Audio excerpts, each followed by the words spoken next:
کے لیے اللہ تعالیٰ نے اس دنیا میں آخری نبی محمد رسول اللہ صلی اللہ علیہ وسلم کو بھیجے ہیں۔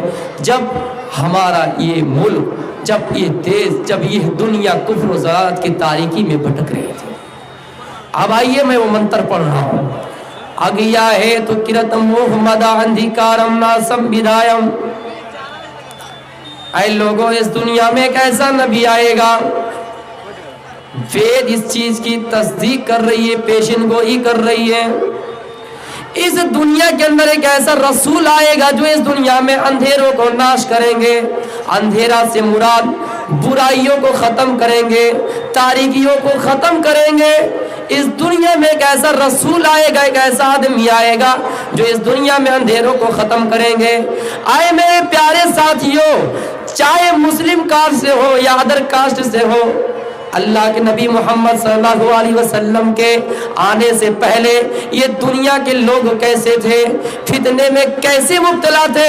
لوگ اپنی چار مہینے کے 4 سال کی بیٹیوں کو زندہ درگور کر دیا کرتے تھے۔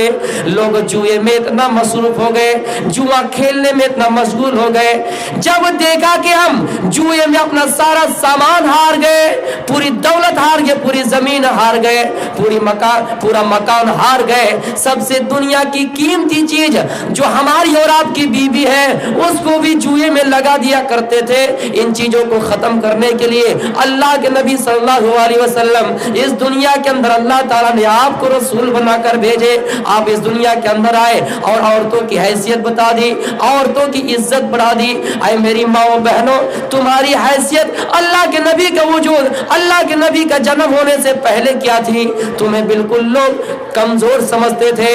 جس کے گھر میں بیٹی پیدا ہوتی، میرے پیارے ساتھیوں، سورہ نحل کے اندر وہ آیت اللہ تعالیٰ نے نقشہ کھینچ دیا ہے، وَإِذَا بُشِّرَ أَحَدُهُم بِالْأُنثَىٰ۔ جب باپ کو یہ خبر دی جاتی، جب والد کو یہ خبر دی جاتی کہ تمہارے گھر میں لڑکی پیدا ہوئی ہے، تو ان کا چہرہ بالکل مرجھا جاتا، ان کا چہرہ کالا پڑ جاتا، ان کا چہرہ سیاہ رنگ پڑ جاتا۔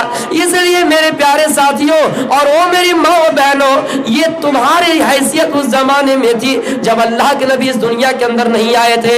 اللہ کے نبی اس دنیا کے اندر آئے تو عورتوں کو فرش ذلت سے اٹھا کر تخت عزت کی کرسی پر بٹھایا۔ یہ اللہ کے نبی آئے تو اندھیروں کو ناش کیا۔ تمہیں لوگ جوئے میں ہار جاتے، لوگ بیویوں کو جوئے میں ہار جاتے تھے۔ اللہ کے نبی آئے اور اس جوئے کے بارے میں، اس شراب کے بارے میں لوگوں کو بتایا کرتے تھے، اے لوگوں شراب مت پیو، اے لوگوں جوا مت کھیلو۔ یہاں تک کہ قرآن کی آیتیں بھی نازل ہوئی، لیکن یہ بیک پوری آیتیں نازل نہیں ہوئی۔ شراب کی ممانعت، شراب کی حرمت کا اعلان اللہ تعالیٰ دھیرے دھیرے کیا۔ اس لیے کیا، میرے علماء سمجھ سکتے ہو، آپ کو وہی بالکل تشریح سے سمجھا سکتے ہیں۔ شراب کو اللہ تعالیٰ اس لیے ڈائریکٹ حرام نہیں کیا ہے، اس لیے ڈائریکٹ حرام نہیں کیا ہے کیونکہ جو شراب کے عادی بن چکے ہیں، جو لوگ شراب کے دل دادا ہو چکے ہیں، وہ شراب جلدی چھوڑ نہیں پائیں گے۔ اور جو لوگ نئے اسلام لائے تھے، میرے پیارے ساتھیوں، ان سے اگر ڈائریکٹ یہ کہا جائے کہ تم شراب پینا چھوڑ دو، تمہارے اوپر شراب حرام ہے، تو اسلام ہی چھوڑ جاتے، اسلام کو ہی ترک کر جاتے اور پھر سے یہودی مذہب اپنا لیتے، عیسائی مذہب اپنا لیتے۔ لیکن اللہ تعالیٰ نے شراب کی حرمت کو مختلف مذاہب میں، مختلف اقوال میں، مختلف مراحل میں شراب کو حرام کیا ہے۔ اللہ کے نبی آئے، اندھیروں کو ناش کیے، لوگوں کے اندر تاریکیوں کو ختم کیے اور لوگوں کو ہدایت کی طرف لائے، لوگوں کو ایک اللہ کی طرف لے آئے، لوگوں کو روشنی کی طرف لائے۔ جو راستہ ہمیں اور آپ کو سورگ تک لے جاتا ہے، جو راستہ ہمیں اور آپ کو جنت تک لے جاتا ہے، رامائن کے اندر ہے، تب تک سندر مدی کویا بنا محمد پار نہ ہویا۔ یعنی جنت جانے کے لیے سب سے سندر راستہ اختیار کرنے کے لیے میرے پیارے ساتھیوں، آپ کو محمد الرسول اللہ کی شریعت کو ہی اپنانا ہے، آپ کو محمد کے مذہب کو ہی اپنانا ہے، محمد رسول اللہ کے طور و طریقے کی پہ چلنا ہے۔